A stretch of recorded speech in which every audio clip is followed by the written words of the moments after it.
कुछ लोग नौटंकी करते हैं, उनको करने दीजिए। कुछ लोग नकारात्मक राजनीति करते हैं, करने दीजिए। लेकिन हम लोग एक्टर तो हैं नहीं, हम लोग तो नेता हैं। हमें अपना फर्ज क्या करना चाहिए वो हमें पता है। कल को निकल जाए, बेरोजगारी के मुद्दे पे 307 का मुकदमा किया जाता है। बताए बिहार सरकार की भाई हमने किसका हत्या करने का प्रयास किया, जो हम तो रोजगार मांग रहे थे बिहार के लोगों को कि रोजगार दो। कई केसेस जो है कोरोना का हम पे लगाया गया है, एक आध केसेस नहीं, बड़ी संख्या में केसेस जो है हम पे लगाए गए। और अब जो विधायक हैं, हमारी विधायक दल की भी बैठक हुई, विधायकों का हाथ पैर काट दिया गया। जो विधायक फंड है, पिछली बार नीतीश कुमार जी ने 50 लाख रुपए हर एक विधायक का लिया। उस 50 लाख एक विधायक अगर देता है तो इस महामारी के समय में क्या हुआ, कहां खर्च हुआ? ना तो अस्पताल है, ना ऑक्सीजन है, ना दवा है, ना एम्बुलेंस है, ना वेंटिलेटर चलाने वाला है, ना कोई है। तो ये पैसा कहां गया? पिछले बार का सीएम रिलीफ फंड का पैसा कहां गया? पूरे स्वास्थ्य बजट का पैसा कहां गया? पीएम केयर का पैसा कहां गया? ये बताएं। कोई ट्रांसपेरेंसी नहीं है। और इस बार फिर हर एक विधायक से लगभग जो है 2 करोड़ रुपया विधायक और एमएलसी से जो है वो काटा गया है। 2 करोड़ अगर आप अंदाजा लगाएं तो 243 एमएलए होते हैं, 243 एमएलए और 69 एमएलसी, यानी टोटल जनप्रतिनिधि हो गए 312। ना हमें अनुमति मिलती है। अगर अनुमति नहीं देंगे, अगर सड़कों पर अस्पतालों में अगर हम जाएंगे जायजा लेने तो मुकदमा कराया जाएगा और ये भ्रम फैलाया जाएगा कि नेता विरोधी दल इस कोविड के समय कोरोना फैलाने का काम कर रहे हैं, नकारात्मक राजनीति करने का काम कर रहे हैं। हम लोग अपने जिम्मेदारियों को जानते हैं और बखूबी उस दिशा में हम लोग काम कर रहे हैं। और हम चिट्ठी लिख करके हम अपील करेंगे कि बिहार सरकार हमको अनुमति दे कि हम चीजों का जायजा ले सके, वास्तविकता जो है वो रख सके, लोगों तक संभव मदद हम पहुंचा सके। नमस्कार, आप देख रहे हैं लाइव बिहार। मैं हूं आपके साथ राजमोहन तिवारी। अभी आप बिहार के नेता प्रतिपक्ष तेजस्वी यादव को सुन रहे थे, जो ये बता रहे थे कि सरकार के मुकदमों के डर से वो घरों में है, वो बिहार की अस्पतालों के वास्तविक स्थिति क्या है उसको दर्शा नहीं पा रहे हैं। वो बिहार के अस्पतालों का निरीक्षण केवल इसलिए नहीं कर पा रहे हैं क्योंकि उनको इस बात का डर है कि अगर वो बिहार के अस्पतालों में जाएंगे, वहाँ की वास्तविक स्थिति को दर्शाएंगे तो सरकार उन पर मुकदमा ठोक देगी। यही तेजस्वी यादव कह रहे हैं। लेकिन आज हमको तेजस्वी यादव से कुछ सवाल करने हैं। तेजस्वी यादव से ये पूछना है कि क्या सरकार के मुकदमों के डर से विपक्ष का नेता घरों में बैठ जाएगा? क्या तेजस्वी यादव नीतीश कुमार से इस प्रकार डर गए हैं कि अब बिहार की जनता की आवाज भी नहीं बन पा रहे हैं? क्या तेजस्वी यादव इस प्रकार से सरकार से डर गए हैं कि वो आज बिहार के अस्पतालों की वास्तविक स्थिति का जायजा भी नहीं ले पा रहे हैं? क्या तेजस्वी यादव ये भूल गए हैं कि विपक्ष का काम क्या होता है? तेजस्वी यादव शायद अपने विपक्ष के जो कार्य हैं उनसे पीछे हट रहे हैं। क्यों? हम आपको बता रहे हैं। याद करिए 23 मार्च सरकार ने तेजस्वी यादव को आंदोलन करने की अनुमति नहीं दी थी, लेकिन इसके बावजूद वो सड़कों पर उतरे थे। बिहार के बेरोजगार युवकों को नौकरी दिलाने के लिए वो सड़कों पर उतरे थे। इसके बाद 30 जनवरी 2021 उस दिन भी कृषि कानून के खिलाफ में, किसानों के समर्थन में उन्होंने मानव श्रृंखला बनाई थी पूरे बिहार में। क्या प्रशासन ने इसकी अनुमति दी थी?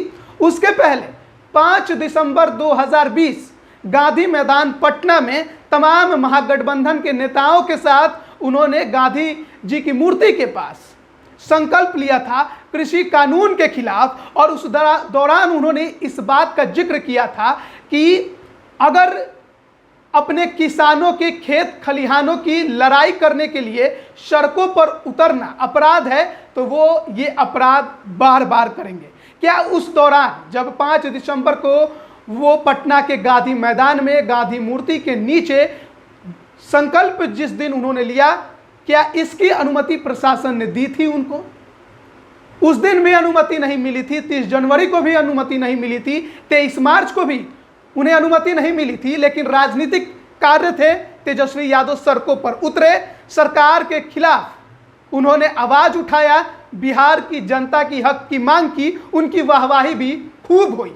लेकिन जैसे ही बिहार में कोरोना की दूसरी लहर की वजह से मामला बिगड़ता है, बिहार के लोग चीख पुकार करते हैं, अस्पतालों में बेड के बिना, ऑक्सीजन के बिना, एम्बुलेंस के बिना, दवाइयों के बिना मरते हैं, तेजस्वी यादव उनके साथ खड़े नजर नहीं आते हैं। एक व्यक्ति था जो खड़ा था, पप्पू यादव, जो एम्बुलेंस का भांडाफोड़ भी करता है। तेजस्वी यादव उस एम्बुलेंस के भांडाफोड़ को हथियार बनाकर नीतीश कुमार से सवाल करते हैं, लेकिन जब उसी एम्बुलेंस के भांडाफोड़ के कारण उसे 32 साल पुराने केस में जेल में डाल दिया जाता है तो तेजस्वी यादव उसके साथ खड़े नजर नहीं आते। अब हम पूछना चाहते हैं तेजस्वी यादव से, क्या विपक्ष के काम ये नहीं है कि वो हर इंसान के साथ जिसके साथ अन्याय हो उसके साथ खड़ा रहे? आप राजनीतिक की बात कर रहे थे अपने लाइव वीडियो में कि वो राजनीति नहीं करना चाहते इस भीषण त्रासदी में, लेकिन क्या ये राजनीति नहीं थी कि आप पप्पू यादव के साथ खड़े नहीं हुए? क्या ये राजनीति नहीं थी कि आपकी पार्टी केवल इस वजह से पप्पू यादव के साथ खड़े नहीं हुई क्योंकि आपको लगा कि अगर हम पप्पू यादव के साथ खड़े होंगे तो पप्पू यादव का कद काफ़ी ज़्यादा ऊंचा हो जाएगा? क्या आपको यह एहसास नहीं हुआ था कि पप्पू यादव लगातार लोगों की मदद इस कोरोना के भीषण काल में कर रहे थे? उनकी पहचान आपसे ज़्यादा बनने लगी थी, मीडिया में आपसे ज़्यादा कवरेज पप्पू यादव की होने लगी थी, आप ही से ज़्यादा नहीं बल्कि सरकार से भी ज़्यादा। बिहार में पिछले कुछ समय में अगर महीनों की बात करें तो पप्पू यादव एक बड़ा नाम बन के उभरे थे, गरीबों के मसीहा। लेकिन शायद तेजस्वी यादव को गरीबों के मसीहा के नाम पर केवल लालू यादव का नाम ही याद आता होगा और इसी वजह से पप्पू यादव का समर्थन उन्होंने नहीं किया। अब हम तेजस्वी यादव से ये सवाल करना चाहते हैं कि तेजस्वी यादव, अगर कोरोना काल के बाद अगर आपको सरकार आंदोलन की अनुमति नहीं देगी तो क्या आपकी पार्टी सड़क पर उतर के सरकार के खिलाफ या अन्य मांगों को लेकर आंदोलन नहीं करेगी? क्योंकि आप यही तो कह रहे हैं कि आपको सरकार अनुमति नहीं दे रही है अस्पतालों में जाने की, निरीक्षण करने की, इसलिए अस्पताल में आप नहीं जा रहे हैं। तो क्या सरकार की अनुमति के बिना राजद सड़कों पर कभी नहीं उतरेगा? तेजस्वी यादव सड़कों पर आंदोलन करते आगे कभी भी भविष्य में नजर नहीं आएंगे?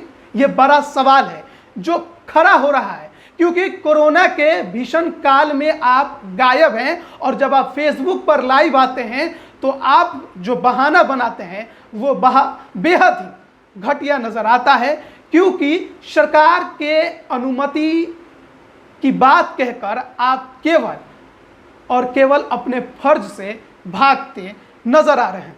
पिछले कुछ दिनों से अस्पतालों में कई अस्पताल है जहां पर 3-4 दिन से लाशें पड़ी हुई हैं, कोई उठाने वाला नहीं था। पप्पू यादव थे तो निरीक्षण करते रहते थे, लगातार आवाज उठाते रहते थे, वास्तविक स्थिति अस्पताल की क्या है बिहार में वो दिखाते रहते थे। जब से जेल में गए हैं बिहार के अस्पतालों की वास्तविक स्थिति का जायजा कोई भी विपक्ष का नेता नहीं ले रहा है। विपक्ष के नेता का काम है सरकार के कार्यों पर निगरानी रखना, सरकार कहां कहां नाकाम हुई उसे जनता के सामने लाना, वास्तविक स्थिति क्या है और सरकार के दावे क्या हैं ये जनता के सामने लाना, सच्चाई को बयां करना। लेकिन आप केवल उन मुद्दों को ही ट्विटर पे ट्वीट करते हैं जो मुद्दे सोशल मीडिया या फिर पत्रकार बंधुओं के द्वारा बाहर आते हैं। आप अपने से कुछ भी उजागर नहीं करते हैं। तेजस्वी यादव, आप गायब हैं और आपने जो गायब होने का बहाना दिया है वो और ज़्यादा घटिया है, और खासकर उस समय जब आपकी ज़रूरत है बिहार की जनता की। हर कोई जानता है कि बिहार सरकार इस कोरोना के काल में विफल है, लेकिन आप केवल ट्विटर पर ट्वीट करके ही इस बात की जानकारी देना चाहते हैं। क्या विपक्ष का ये भूमिका नहीं है कि इस कोरोना की काल में बिहार की जनता की जो आंसुएं बह रही हैं उसे पोंछे? क्या विपक्ष का ये काम नहीं है कि वो अस्पतालों में जाए और उन मरीजों से मिले जिनके साथ अन्याय हुआ है? किस वजह से? तो प्रशासन की लापरवाही के वजह से। आपके विपक्ष के कितने नेता अस्पतालों में गए? आप कितनी बार अस्पतालों में गए? पिछले साल जब लॉकडाउन लगा तब आप कितने अस्पतालों का आपने निरीक्षण किया? क्या इसका पूरी जानकारी आप देंगे? नहीं दे पाएंगे, क्योंकि आप अस्पतालों में गए ही नहीं। केवल ट्विटर पर ट्वीट कर आवाज़ उठाने की कोशिश करते रहे, लेकिन पिछले साल भी आप जनता से दूर थे, इस साल भी आप जनता से दूर हैं। कोई नज़दीक था उसे सरकार ने जनता से दूर कर दिया, लेकिन उसके पक्ष में केवल आपने इस वजह से टिप्पणी नहीं की, उसके पक्ष में आपने केवल इस वजह से प्रतिक्रिया नहीं दी कि उसकी पहचान और न कहीं ज़्यादा बढ़ जाए, उसके लिए लोगों के मन में और ज़्यादा जो सहानुभूति है वो ना बढ़ जाए। गरीबों के मसीहा के नाम पर लालू प्रसाद यादव फेमस हैं तो वही रहें, दूसरा कोई ना बने। तो क्या ये राजनीति नहीं है?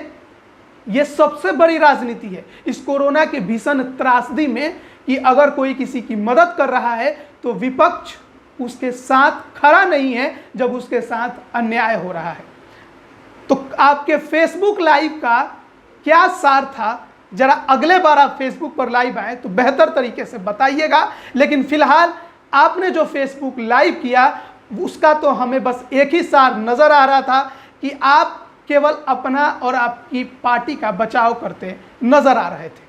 आप बने रहिए लाइव बिहार के साथ और तमाम अपडेट हम आप तक लगातार पहुंचाते रहेंगे। साथ ही किस प्रकार से बिहार में राजनीति होती है और किस प्रकार से राजनीतिक दल अपना स्वार्थ देखते हैं और किस प्रकार से विपक्ष अपनी भूमिका में भी लापरवाही करता है, सरकार किस प्रकार से नाकाम रहती है, ये तमाम अपडेट हम आप तक लगातार पहुंचा रहे थे और आगे भी पहुंचाते रहेंगे। आपका बहुत बहुत धन्यवाद। लाइव बिहार YouTube पर सब्सक्राइब और Facebook पर लाइक जरूर करें।